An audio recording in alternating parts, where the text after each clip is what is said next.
Gentlemen,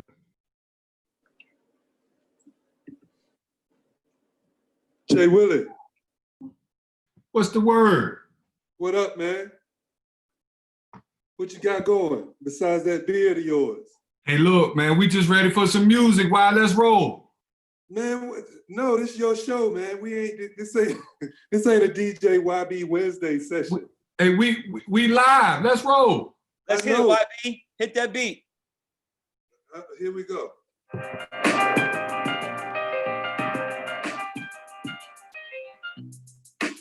I'm playing some YB originals. Beats that I did. They can't get me with copyright for that.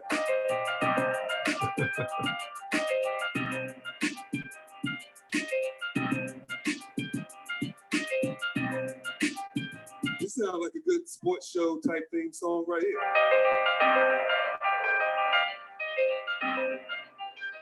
Hey, we coming a long way, Mark. We getting theme music. You guys got my roommate on. Let's roll. It's the JWILLY Show.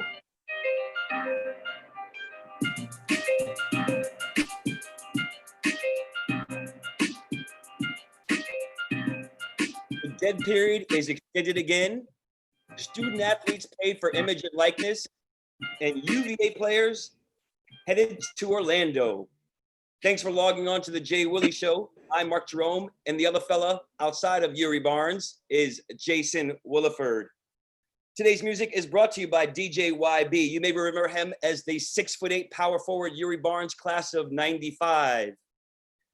Yuri's DJs on Instagram every Wednesday night at 7. You can find the link and description below. Yuri, thanks for coming on. Thanks for hanging out with us. Appreciate it, man. Y'all have a good show. I know you and Jay haven't seen each other for a while. No, it's been a while, man. And he looks different the last time I seen him live, that's for sure. But I still see him underneath, underneath all of that. He's been growing that thing for a while. Yeah, man, in a cave somewhere. But you know what? He got a cut. And he That's true. I got a haircut and I trimmed the cheeks a little bit, Mark, up top right here. I don't know if you noticed. Still losing more weight? Or, oh, you trimmed the beard off the top. And, Well, and you know what? Just outlined it a little bit. And you inspired me to get mine cut Keep too. going. Keep going. It ain't quite long enough. All right, folks. So during the summer pandemic months, there isn't a ton of college basketball news. Therefore, the Jay Willie Show will currently air every 2 weeks for the next 2 months. In the meantime, you can catch previous shows on lockerroomaccess.com, as well as other Locker Room Access podcasts, basketball podcasts. And now we have just started football podcasts featuring former football who Ahmad Hawkins and Tony Covington. The Ball Hawk will join us a little later on in the show as we talk about college students getting paid for image and likeness. Before we jump into the dead period being extended, I want to update everyone on a story that we've been watching and covering indirectly. The state of Mississippi is removing the Confederate emblem from its flag. The removal of statues and the Confederate flag has long been a point of contention in this country. NCAA President Mark Emmert said the Confederate flag is a symbol of oppression and blatant racism, and the removal is long overdue. We'd love to hear from you about the subject. Please comment on our forum on lockerroomaccess.com. Coach, the D1 dead period is once again extended, this time through August 31st, meaning coaches cannot recruit players live. We've spoken about this a few times, and you've mentioned you weren't exactly comfortable going to games and being in gyms with a ton of people. And some colleges and high schools have canceled their fall seasons. Do you think we'll see a fall recruiting season? Meaning, do you think you'll be able to watch games live and or go visit players, students, high school students, recruits in gyms? Wow. I hope so, Mark, but I don't see it happening anytime soon. Obviously, August, pushing that dead period back through August, meaning no off-campus recruiting, no on-campus visits for prospects. And typically, in a normal year, kids would take tons of unofficial visits, and you would start official visits towards the end of August. As you know, the summer was winding down, you're starting to get back into fall semester. So that's huge. I've heard rumblings of maybe September they'll let us out. I don't know if in fact they'll let coaches out. Fingers crossed, because I'm getting stir crazy. I want to see some of the kids. I want to see them, but I don't know until until kids are back. We're working with them. Football's in season and they're playing games. You potentially got folks coming to a stadium. Then maybe we'll reassess. But I think a lot has to happen before they allow us out. Just my 2 cents. NCAA expert Jeff Goodman tweeted the other day that he's hearing September. It looks like it may be out of the question as well. Yeah, I mean, now you're starting to get in potential school years for kids. Like, kids are back in school, and how much school do you want them to miss? And that was. I mean, we pushed for that as coaches to get April, where we could go out in April, and some of the feedback early on when the calendar got initially changed was the kids are missing too much school, and we don't want them missing school. So now you're talking about that at the start of a school year in September. I think it's going to be hard. Are you starting to get worried that the high school and college basketball season may be in jeopardy? If this thing continues to get pushed back, that's I want to see, personally, I want to see football and how that works.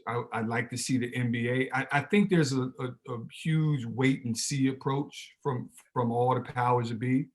And then we can start assessing whether or not there'll be basketball. I'll say this, if there's no football, nowhere in the world is there going to be basketball. College Division II schools in California, there's one conference there that canceled the season. 2 Division III schools in the Northeast canceled their fall season. Yeah. If that's an indication where this thing is starting to go, just like everybody was up in arms when the Ivy League canceled its post-tournament or postseason for the Right. NCAA tournament, right? Yeah. And look what happened after that. I mean, everyone followed suit. And I look, I don't claim to have all the answers, man, but I don't see how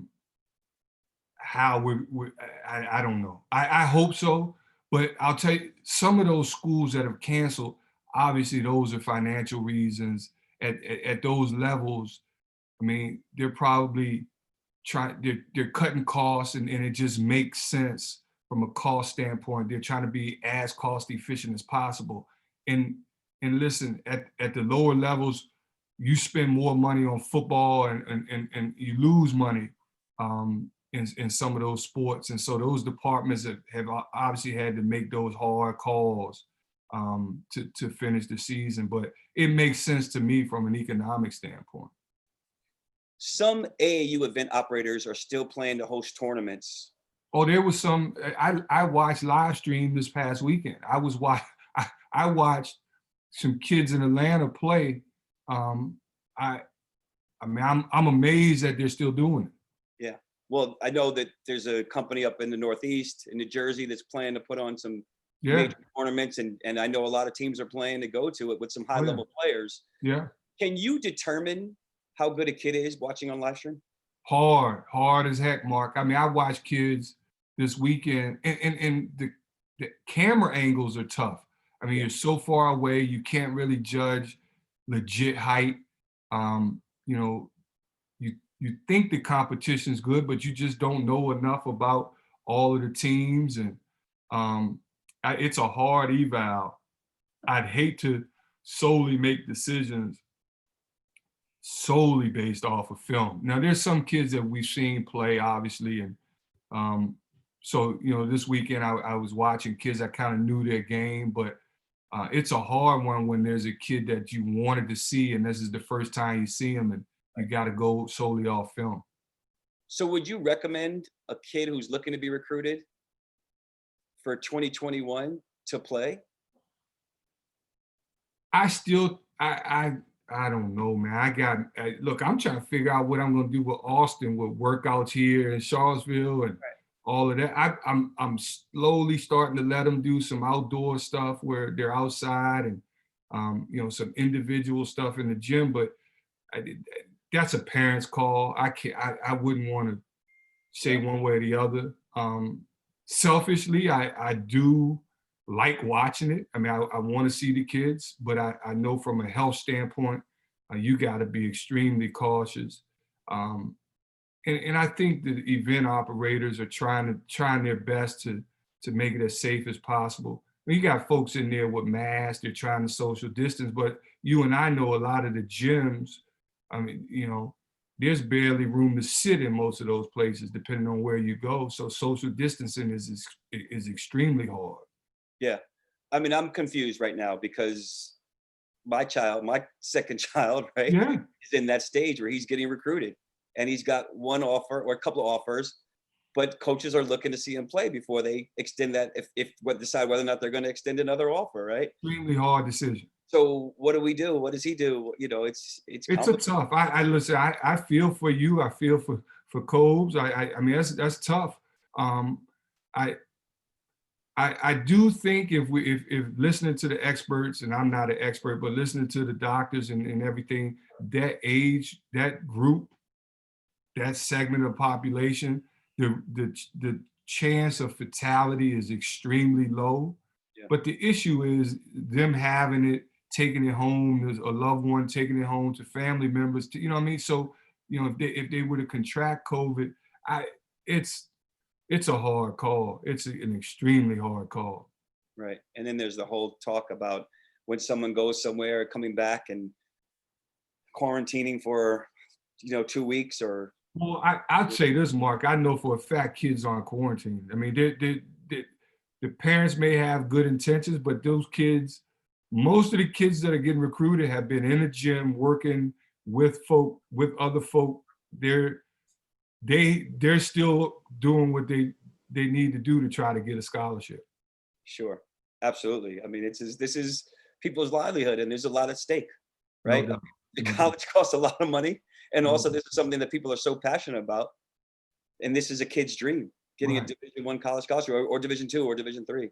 So it becomes really complicated when you think about what's at stake, but also No on the doubt. other side, someone's health, right? And we still don't know the longevity of someone's health. So what the risk, No, and that's the thing. I mean, I don't know when we'll know. I mean, we won't know.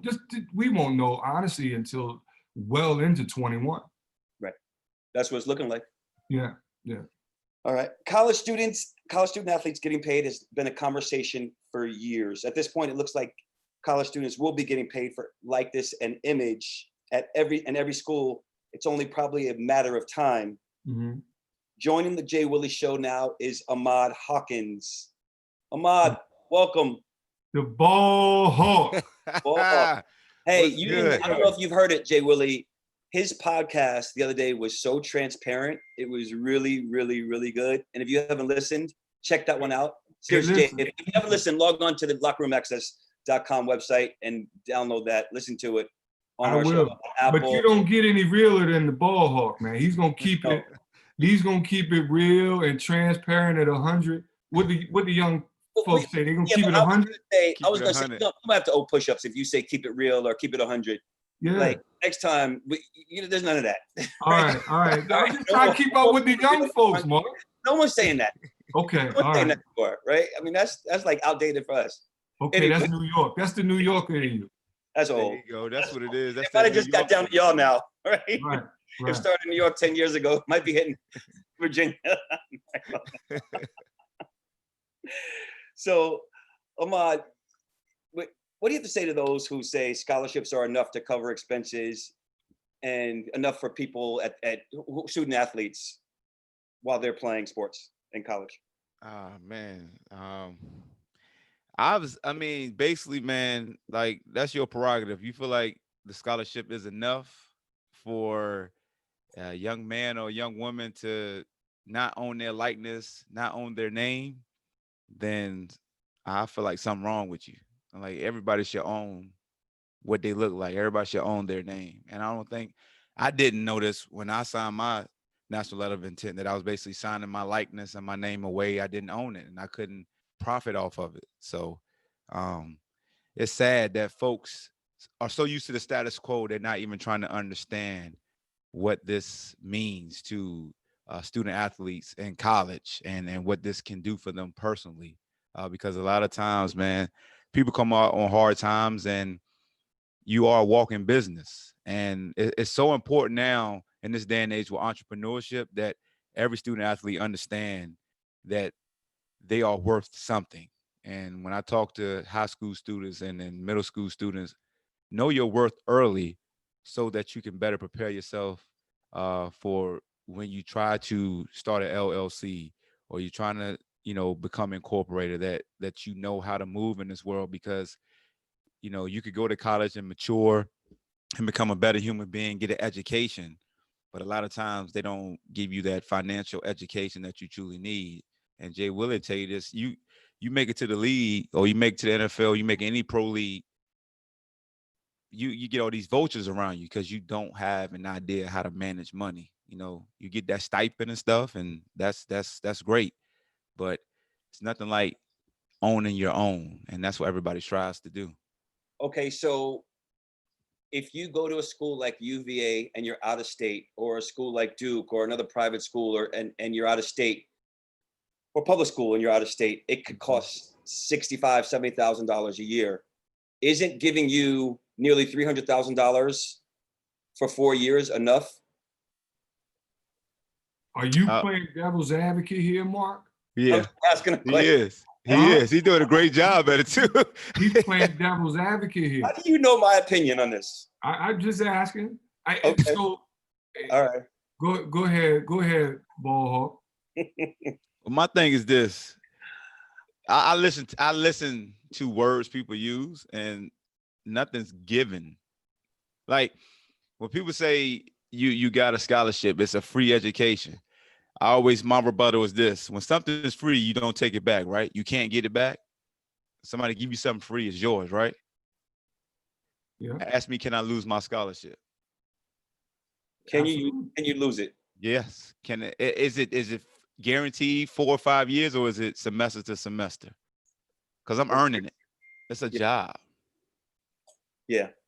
So, And yeah. go I ahead. mean, how much time do you have as a student athlete outside of going to class and going to practice and your pre-workouts and your workouts in the fall and your workouts during this basketball season? So if you don't have much money, right? If you come from a family and you have very little money, and let's say you get hungry at night, I mean, now you get a stipend, right? I don't know how long that stipend lasts, but it's a little bit different than it was, let's say 10 years ago, right? Or 15 years ago, or when you guys played, Right. Mhm. right? Were there times when you guys were hungry when you played? Absolutely. Yeah. But I'll say this, Mark, and I want to jump in. I think times have changed. I think image and likeness will happen. I don't know how it's going to be implemented all the way. I think there's still some questions of how that happens. But what's the difference in a kid that gets accepted to UVA on a Jefferson Scholar, and they get all of their tuition paid for, but they can go work. Yep. They can go make money outside of that scholarship. No one's telling them that, wait a second, you got that scholarship, everything's paid for. So, I've always thought it was interesting, and I wasn't the smartest guy when I was in school, but we could work in the summer, but there were certain restrictions on when we could earn income. Mhm. And that's not the case for every student athlete. I mean, every student that's on a scholarship that's rewarded through the university by whatever means the university rewards certain students scholarships. And what Ball Hawk is saying is, yes, those scholarships are earned. We work for those, and we put in a lot of hours. I'm talking as a former player now. That's a lot of long hours, and a lot of folk benefit from that. And so, listen, in this climate and in the times that we're in now, absolutely, I think the time's right for folk to get paid and make and have a chance to make money off that likeness. Yep. And so I'm glad that this has been passed, and I want to know how it's going to be implemented, because listen, the haves are going to get even richer Yep. than the have-nots. We know that's going to happen. There's certain places that'll benefit more than others from that. But for all student athletes to have an opportunity to make some money outside of scholarship and use that image and likeness, and it won't be for everybody. Mm. There will be certain kids on the team that won't have an opportunity to make money because of their image and likeness. I was just going to ask that question too to you, Ahmad. What if the quarterback or the point guard's making $5,000 off his image and likeness per week? And I don't know what it would look like, right? And let's say the running back is making $300 or the center is making $300. Does that create an unhealthy locker room? Nah, I'm just letting them know, welcome to the real world, because when you step to the next level, it's going to be like that. You're preparing yourself. So when you go to school, a lot of times they tell you, return another year. You're not ready yet for the next level. So what this entails is that it's showing you how the world of business truly works. It's not fair. Everybody's not going to benefit the most. But the main thing I think we need to make clear is that, from my understanding, the school isn't cutting a check to the player. This is their ability to market themselves. Like, basically, I call it like you're a walking LLC. You're a walking incorporation. Like, my name is Ahmad Hawkins, and I play football, and I'm not attaching anything I do to UVA. Like, you're not attaching yourself to UVA. You're attaching yourself to me. Like, I'm a billboard. You're putting something on me to You're your where, own brand. yeah, whether I'm doing an interview, post game, pre game, whether I'm warming up, whether I'm working out, if you want me to shoot a radio spot, like, that's all up to me and my scheduling, and making sure it's not conflicting with anything that supersedes it. But that, to me, it should always be like that, because how can you just own? Like, we used to talk about college football games. I go back to, back in 98, 99 when I was on those games, and it was, Virginia wide receiver number 80, Hampton, Virginia. My height and weight, it's me. My name doesn't have to be up there. Or you go back to the 5-5 documentary, you got number 4 Michigan. You know what I'm saying? Like, you know who it is. It's like, I don't understand why folks feel like. Are you talking from the video game? Yeah, Ahmad? from the video games and stuff. You know what I'm saying? Like, jerseys, video games, right? jerseys, video games. Like, you should be able to earn your likeness. That if you got a local store here that wants to partner with you and provide you with some extra income because they like what you're doing, they feel like you're marketable in yourself, I feel like that's fine, because as Jay Willie said, if you're somebody on academic scholarship, there's nobody saying you can't do that, from my understanding. I don't think anybody Kyle Guy cares would if have you're been doing it. rich. Huh? Kyle Guy would have been rich had he been able to profit off his image and likeness. Right, because he was the only player that schools can only choose one jersey to number for their jerseys to represent that college. Yeah. Right. Kyle Guy with that jersey for, I think, for 2 years or 2 years. So, but you had him, but you also had, this dude on social media was a monster on social media. Like I don't know how he would have technically profited from that, but he had followers. You got to imagine advertisers would have wanted to jump on board the Kyle Guy train and, lickety split. He had thousands of followers. Yep. Yeah. Even his man bun had his own freaking followers. Ahmad, 2 weeks ago, Jay Willie and I talked about this. Florida passed the law that kids can now get paid, student athletes can get paid for image and likeness. Do you see that impacting recruiting in favor of Florida schools? Ooh, until the other schools catch on or catch up? That's a great question. Initially, it may. Don't get me wrong. You'll have some kids that going to try to get, quote, the money until they realize how it works. Because like he said, like Jay Willie said, everybody's not going to get paid. That's going to be the harsh truth. And that's where a lot of fans are saying, well, it's not fair because everybody's not going to be able to get paid. And last time I checked, everybody doesn't have a jersey in those stands either. It's not a riff in the locker room. Like you just said, like Cal has a jersey. Did it cause an issue in your locker room, Jay Willie? No, if you don't mind me asking.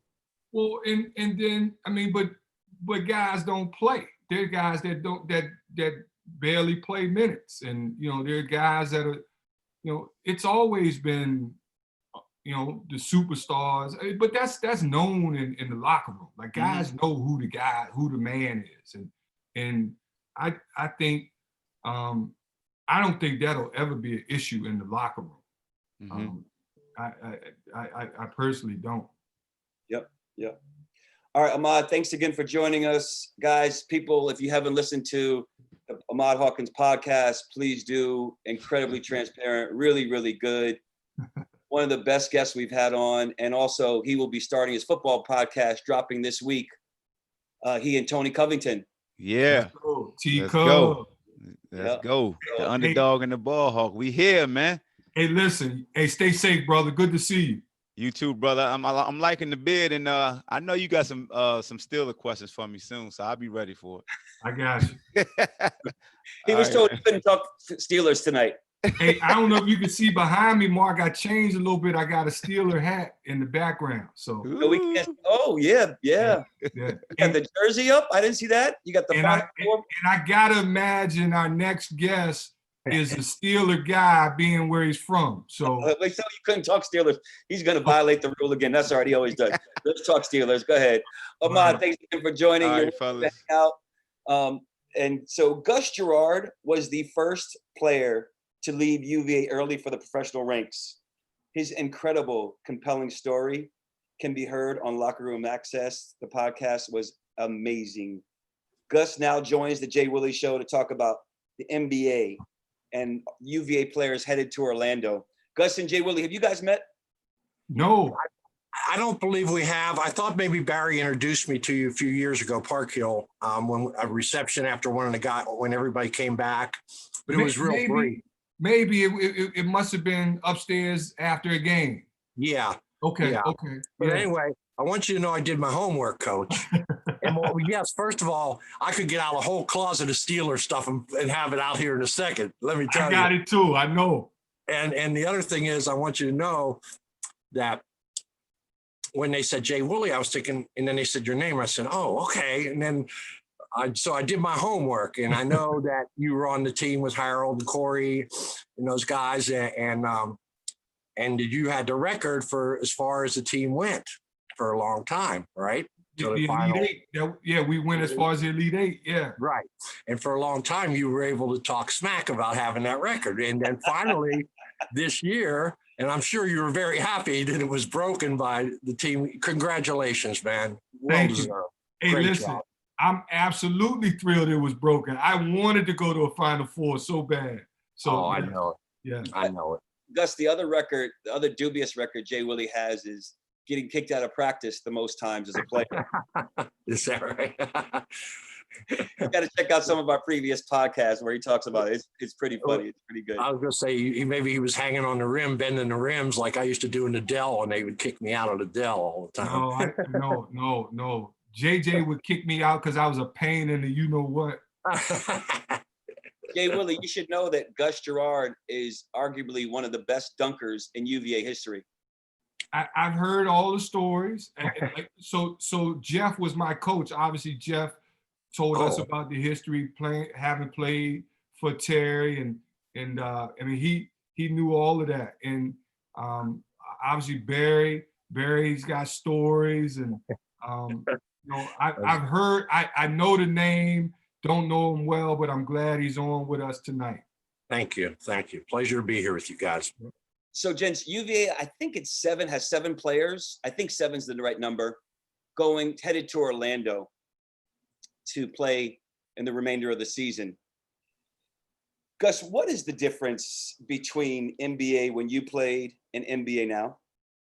Well, okay, this is kind of easy because right now the guys who play the game we had talented guys, don't get me wrong. I mean, David Thompson could jump out of the gym and Julius Erving, but the exceptional players we had, Kareem and Magic and Bird, the guys now are so skilled. I mean, as far as their ball handling and their athleticism is off the charts. It seems like everybody can jump above the square now and shoot the ball.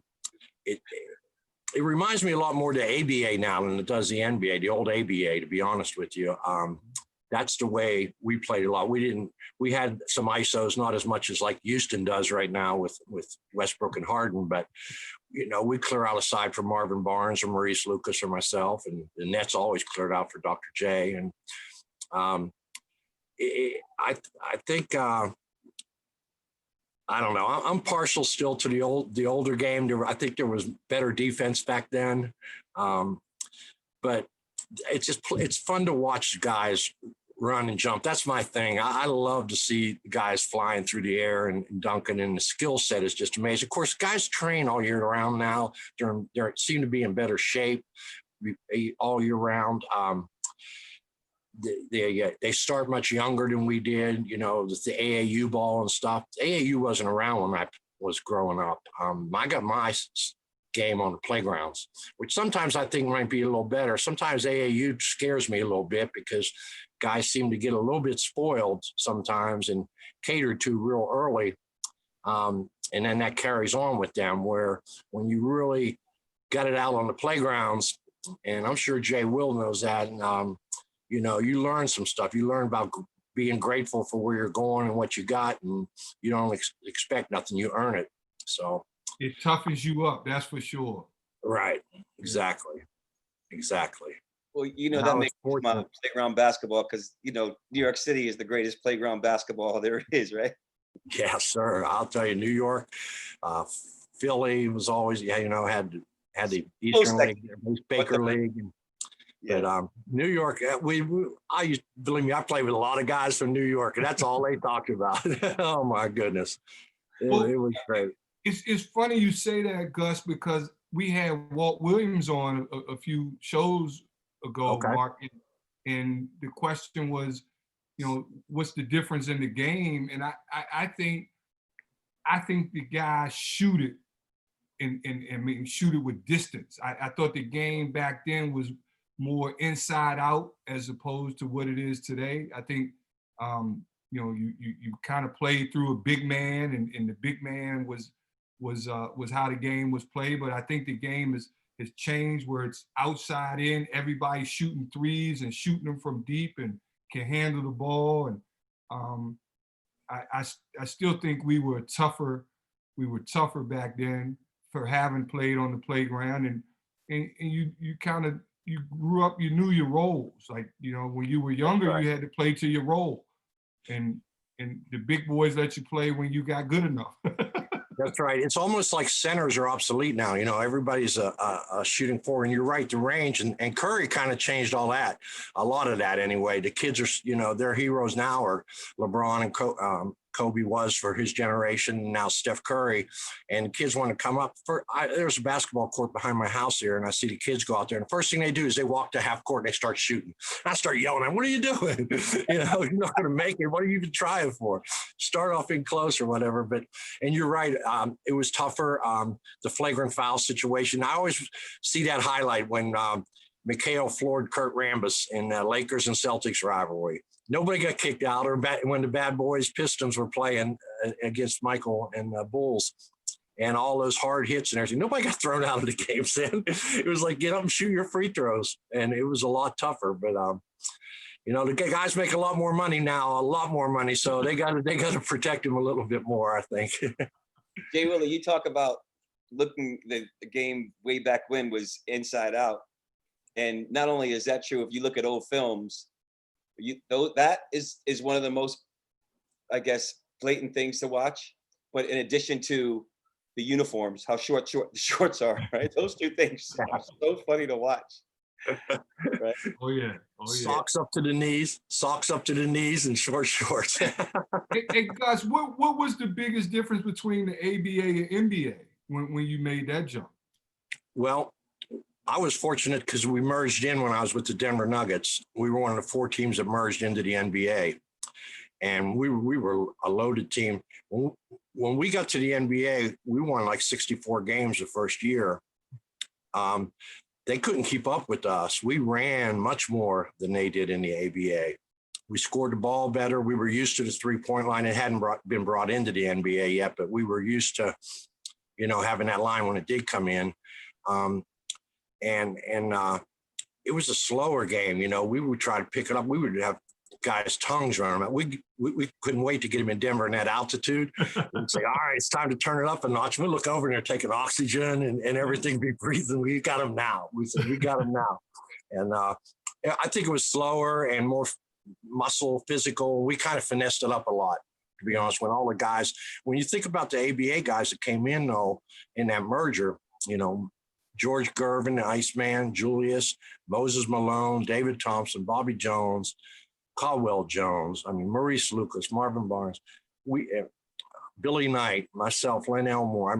We had an onslaught. Jimmy Silas down. There were guys that the NBA never heard of that came in from the ABA and started lighting it up, and they were going, wow, what was going on over in this other league for so long? And you just named a bunch of Hall of Famers, Gus. Artis that's Gilmore. impressive. Yeah, Artis Gilmore. He was another one. Oh yeah. Gus, on the Locker Room Access podcast, Dougie Smith has this question he asks everybody, all the guests that come on, of their top 5 players, right? Their Mount Rushmore players. Right. And folks, you'll have to come on. You have to check out the podcast to listen to find out who Gus Gerard's Mount Rushmore players of UVA are. Who are your 4 top players to play in the NBA and ever? Did I play against maybe? Because I never played against. Who you played against and who you think of now? You've been watching basketball for years. Okay. Kareem Jabbar. Just 3, Bird and Magic. Okay. I never played against Michael or Kobe or LeBron, but they're all up there on the Rushmore too, for sure. And I want to change. I got to change my 5 now. I'm putting Jay Will in as the other guard with Parkhill, Walker, Sampson, and myself. So you took out the 3 champions. Just so you know, you weren't supposed to spoil it, by the way. Hey, my numbers don't compare, Mark, to those guys, man. My numbers, I was a role player. I'm true to that. Every team needs that. You There know you that. go. There you You go. were definitely a top glue guy, Jay Willie, from what I understand. There you go. We'll have a post about that on our website, and our Instagram and Twitter. Gus, Jay Willie, is there a health concern for guys going to Orlando to play? Spencer Dinwiddie it came out today that he's tested positive. Rudy Gobert still hasn't fully recovered. What's that, 4 or 5 months ago? He was one of the first, wasn't he? He was the first. Yeah. I mean, after touching the microphones and He and the guard, Donovan Mitchell, I think both tested right after each other for Utah. And that's when the league stopped playing as soon as they tested positive. Yeah. Personally, I think there is a big risk. But I understand the guys also. I was listening to somebody earlier today, one of the players in the NBA, and he was saying, the right thing for us would probably be not to go and play and just, make sure we're safe for our families and stuff. He said, but, we can take this money we're going to earn and we can use it towards what's going on in the country right now, towards good causes, and we can look at it like that a lot of us are going to use the money we make from this restart and we're going to donate it to certain charities or whatever, or movements or whatever, Black Lives Matter, or whatever it may be. And also the NBA is doing something where they're going to allow the players to also, I don't know how I feel quite about this, but it's pretty cool. I don't have too many arguments with Commissioner Silver and the NBA. They usually make pretty good decisions, but they're going to allow the guys to wear on their uniforms on the back, like instead of their names, like maybe a saying like, no justice, no peace or something. They're going to be allowed to have something as long as it's not derogatory on their uniforms to state a message. So it's almost like this season is going to be for another whole purpose this time, the remainder of the season anyway. But yeah, as far as the risk, absolutely. I mean, there was like a bunch of more hockey players are tested positive today, and baseball players are choosing not to play, some of them. If anybody can pull something like this off, I think the NBA can. I think it's definitely a risk, and it's high risk, but I think they want to get back. I just want to see some hoops. I'm kind of partial. I can sit at home here and watch it on TV. I don't have to be down there in the open in a bubble or whatever and worried about that. But I just want to see some hoops, man. I don't care if there's fans there or not. Heck, in the ABA, we played a lot of arenas. I had 1,000 fans or less in them sometimes. So that won't bother me. I just want to see some hoops. I'm ready, man. That's just been tough, especially not seeing you guys go this year because you were peaking at the right year, Jay Willie. I mean, it's the right time of year. We were. It was the right time. I thought offensively, I thought we started to hit a little bit of a stride. It was frustrating, but I would agree, Gus. I do think there's a risk from a health standpoint, and I know they're gonna make every precaution under the sun to do it right, open it up right. But I just don't listen. I've listened to a lot of medical experts. I just don't see how you not test positive and people not get sick with such close interaction that there's going to be with basketball. I don't. And listen, if they could quarantine and no one was coming and going and you knew, for 2 weeks or whatever, everybody, there were no positive tests, no one had gone anywhere. But I don't know how they do that. You pro guys, you'll sneak out, you'll have people come in, it'll be all kind of stuff going on. That's the first thing I was thinking of when you were saying that. Now, the Lakers just signed J.R. Smith. Do you think he's going to stay in that bubble the whole time? He's going out. My other concern would be, I know they're going to have some time to get ready, and some of them probably been working out, but somebody like Joel Embiid from the Sixers, who I don't know if he's ever been in great basketball shape, so to speak, because he's had injuries and it always seems to slow him down and comes back heavier. But when he is in some kind of shape, he can dominate games. And, I think he'd give Philly a really good chance in the East if he's in shape. But we don't know what kind of shape these guys are going to come back in. Right. You know, some of them may have been working out. Like if you're like LeBron and you got full amenities in your house, you know, you got a whole basketball court and saunas and everything and trainers in your house.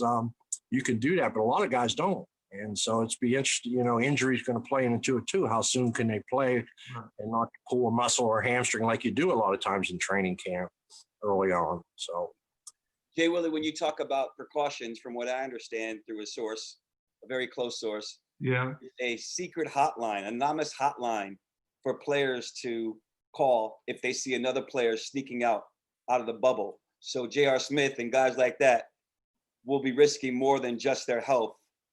They'll be risking their chance to actually be on a team, maybe forever, if they try to sneak out. But Mark, who in all reality, who's telling on who? Me, I'm telling, because guess what? Now you're messing with my health. If it wasn't my health, I wouldn't, you know, call me snitch or whatever. I don't think I would snitch. But if you're not talking about sneaking out and you're compromising other people's health, right? And possibly chance to contract COVID, I think people have to be a lot more responsible in this case. And I think people will call, and it's anonymous, don't forget. So I don't have to say who it is. Well, okay. But I know pro athletes, and sneaking out and having folk coming in are something that they do with the best of them. Absolutely, but it's a different time, right? And again, I hear you. It's 7-8 weeks or however long it could be. I know. Right. So I think from what I just heard today from an NBA ref, that some players are requesting that their wives, at least their wives, come down. So I don't know if that's accurate or not, but that's one of the things I heard today. They better hope. They better hope there's no ML Cars playing this nowadays, because he'd tell on anybody for anything to get more minutes above you. He was one of the biggest snitches in the world. And back then, you know, you didn't have to snitch or something. I mean, there was no, oh man. But you're right. If it's anonymous, they might get, because the players are going to be concerned about their health. But especially when the families come and the families are involved. Yeah. Sure. Yeah, absolutely. Absolutely. And I know we're all excited. I think we're all concerned, but we're also excited to see our 7 guys go down and compete. Right. Well, I'm happy. Go ahead. Evan Hall just got signed recently.